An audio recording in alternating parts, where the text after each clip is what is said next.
நீங்கள் பார்த்து கொண்டு இருப்பது உங்கள் கவுசுக்கு ரிவ்யூ. சரி வாங்க வீடியோக்குள்ள போய் என்னென்ன நடக்க போகுது அப்படின்னு இன்ட்ரெஸ்டிங்கான விஷயத்தை தான் நீங்கள் இந்த வீடியோவில் பார்த்து தெரிஞ்சுக்க போறீங்க.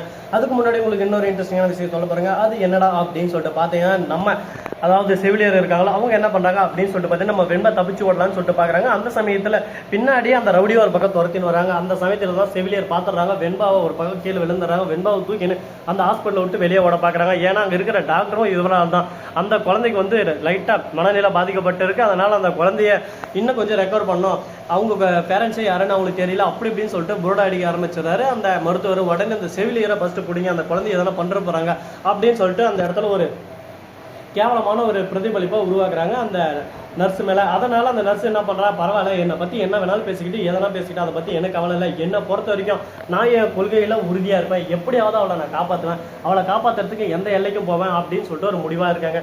இந்த ஒரு முடிவு நல்லது ஒரு முடிவாக நல்லது ஒரு ஆரம்பமாக தான் இருக்குது. ஆனால் இது கண்டினியூவாக இருக்குமா, இதுக்கப்புறம் இதெல்லாம் நடக்குமா அப்படின்னு சொல்லிட்டு பல கேள்விகள் பல சந்தேகங்கள் நம்ம மனசுக்குள்ளே ஓடிக்கிட்டு தான் இருக்குது. அந்த சந்தேகங்களுக்கான விடை கூடிய விரைவில் கூடிய சீக்கிரம் உங்களுக்கு நேருக்கு நேராக நான் தரதாங்க போகிறோம். சரி, இந்த மாதிரியான ஒரு பக்கம் போயிட்டு இருந்தாலும் அதே சமயத்தில் மறுபக்கம் நம்ம தலைவன் விஜய் இருக்காருல, அவர் இருந்தாலும் ஒரு பக்கம் டே சுபாஷ் எங்கடா இருக்க டே அப்படின்னு சொல்லிட்டு சுபாஷை கூப்பிட்டு இருக்காரு. என்னடா விஷயம் இது, ஏன் சுபாஷை கூப்பிடுறாரு, என்ன ரீசன், எதனால கூப்பிடுறாரு அப்படின்னு சொல்லிட்டு பார்த்தீங்கன்னா, நம்ம சுபாஷ் கையில லைட்டா ஒரு லம்கா ஒரு அமௌண்ட் தர போறாரு நம்ம விஜய். எதுக்காக அப்படின்னு சொல்லிட்டு பார்த்தீங்கன்னா, பார் சுபாஷ் நீ வந்து எனக்காக பணிபுரிஞ்சிருக்கிற, உனக்கு ஒரு அமௌண்ட் தரணும், அது என் கடமை, அதனால தான் அந்த அமௌண்ட்டை தரேன். அது மட்டும் இல்லாம உன்னை தவிர வேற யாரும் என்னை வந்து பராமரிக்க கூடாது. முக்கியமா அந்த வள்ளி பச்சை சேரை கேட்டிருந்தாலே வள்ளி அவ என் பக்கமே நெருங்காம நீ தான் சுபாஷ் பாத்துக்கணும். அது மட்டும் இல்லாம நான் கூட்ட செகண்டுக்கு நீ வந்து நிக்கணும் சுபாஷ், சரியா சுபாஷ் அப்படின்னு சொல்ல சுபாஷ் வந்து பணம் கொடுத்தீங்களா சார், இனிமே 10 செய்வேன் 15 செய்வேன் அப்படின்னு சொல்லிட்டு ஒரு பக்கம் சொல்றாரு. இந்த மாதிரி எல்லாம் ஒரு பக்கம் திகிலூட்டும் விஷயங்கள் தாங்க நடந்துன்னு இருக்கு. சரி, இப்படியெல்லாம் ஒரு பக்கம் போயிட்டு இருந்தாலும் அதே சமயத்தில் மறுபக்கம் என்ன நடக்குது அப்படின்னு சொல்லிட்டு பார்த்தீங்கன்னா, நம்ம தலைவன் அப்படியே சுபாஷ் ஒரு பக்கம் போயிட்டு மல்லிகம்மா கிட்ட அந்த விஷயத்தெல்லாம் சொல்லி அந்த காசை கொடுத்துறாங்க. இனிமேல் அந்த வேலைக்கு நான் வரல மேடம், நான் ஒரு அண்டர்ஸ்டாண்டிங் வந்துட்டேன், உங்க குடும்பத்துக்குள்ள ஏதோ ஒரு பிரச்சனை புரிச முன்னாடிங்களா உங்களுக்குள்ள 1000 பிரச்சனைங்க நீங்க அப்புறம் தீர்த்திப்பீங்க, அதை பத்தி எல்லாம் எனக்கு கவலை இல்லை, அதை பத்தி நானும் இனிமேல் யோசிக்க போறதில்ல, நீங்களாச்சும் உங்க பிரச்சனை எதனா நீங்க பண்ணியாங்க, அதை பத்தி இனிமே நான் பேச விரும்பல அப்படின்னு சொல்லிட்டு மூஞ்சி லட்சம் மாதிரி ஒரே அடியா சொல்லிட்டு போயிடுறாப்ல. நம்ம விஜய்க்கு என்ன பண்றது எது பண்றது சொல்லி தெரியாம சோகத்துல உட்காந்து என்ன யார் பணிபுரிவா அப்படின்னு சொல்லிட்டு குழப்பத்துல இருக்க. மறுபக்கம் நம்ம வெண்பாவும் மறுபக்கம் அந்த செவிலியரும் நிக்காம ஓடு ஓடு ஓடு ஓடு வரான் பாரு ரவுடிகாரன் அப்படின்னு சொல்லிட்டு ரவுடியை பார்த்து பயந்து சும்மா good good good good good good good good good good good good குட்டுன்னு ஓடின்னு இருக்காங்க. இவங்க ஓடுற வேகத்தை பார்த்தா எங்க போய் நிப்பாங்கன்னே சொல்லிட்டு தெரியலடா ராசா ராசாவே என்ன தெரியலையா அப்படின்னு சொல்லிட்டு பாட்டுக்கடா பாட தோணுங்க. என்னங்க பண்றது, எல்லாமே நம்ம பாடி பாடி பாடி பாடி பாடி அழுத்து போச்சு ஒரு பக்கம். இதுக்கப்புறம் என்னென்ன பண்ண போறாங்க எது பண்ண போறாங்கன்னு சொல்லிட்டு பார்க்க போறோம், பார்த்து தெரிஞ்சுக்க போறோம். இதுக்கு மேலதாங்க இருக்கிறது நம்மளோட ஆட்டமே. நம்ம ஆட்டம் ஆட ஆரம்பிச்சுட்டா நம்மளை யாரும் கையில நெருங்க முடியாது, நம்மளை பார்க்கவும் முடியாது, நம்மளை பிடிக்க முடியாது. அந்த அளவுக்கு ஒரு பக்கம் அதிரடியான ஆட்டத்தை ஆரம்பிச்சிருந்துங்க.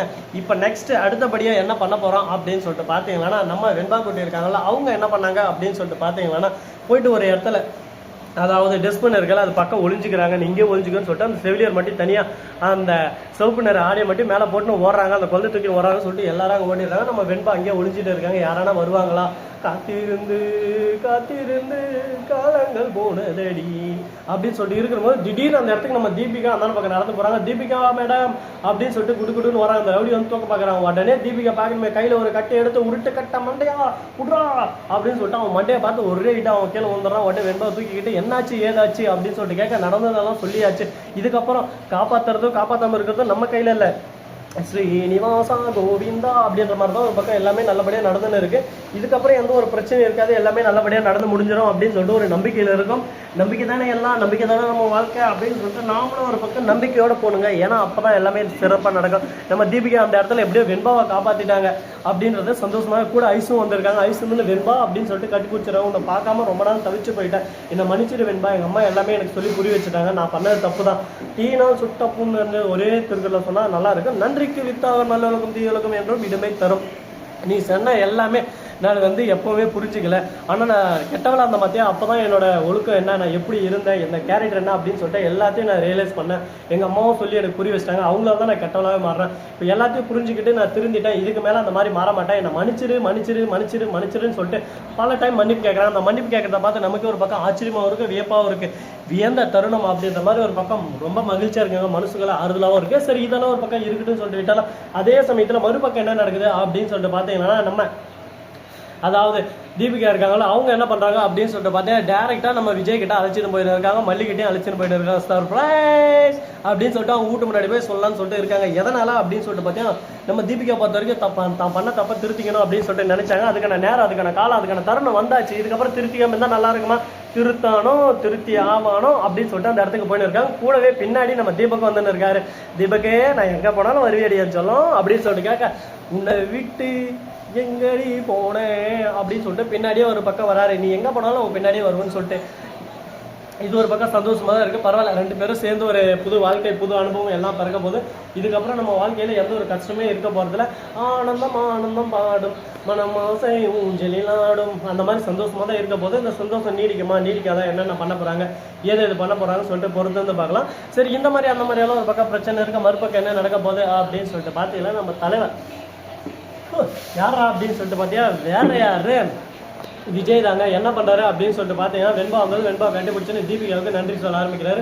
மல்லியை அழைச்சி மல்லிகிட்டே மன்னிப்பு கேட்கிறாரு. மல்லி என்ன மன்னிச்சிட்டு, நான் புரிஞ்சுக்காம தெரிஞ்சுக்காம இல்லை, உன்னை வெறுக்கிற மாதிரி வெறுத்து நம்ம, ஆனால் அது எல்லாத்துக்கும் ஒரு காரணம் இருக்கு, அது சொன்னா உனக்கு புரியாது, சொன்னா புரியாது, சொல்ல அடங்காது.